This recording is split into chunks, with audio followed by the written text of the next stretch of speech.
नमस्कार बालमित्रांनो, आज आपण एक छोटंसं नाटुकलं पाहणार आहोत। नाटकाचं नाव आहे प्लास्टिक हटवू पर्यावरण वाचवू। या नाटकामध्ये आपल्या 3 बालमैत्रिणी आपल्याला काय सांगतात बघा। या तिघींचा परिचय थोडक्यात करून देते। आर्या सकुंडे, मैत्रेयी पवार आणि गार्गी भिलारे।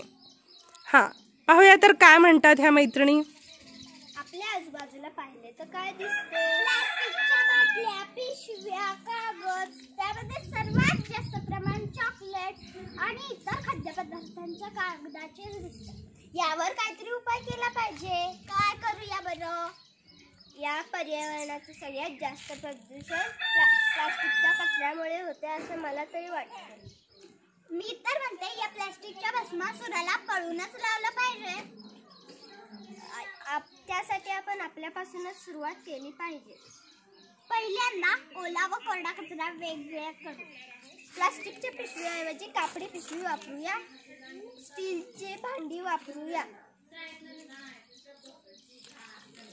हे अभियान यशस्वी करण्यासाठी आपले आई वडील, शिक्षक व सर्व मित्रमैत्रिणींना सुद्धा आपल्या बरोबर घेतलं पाहिजे। चला तर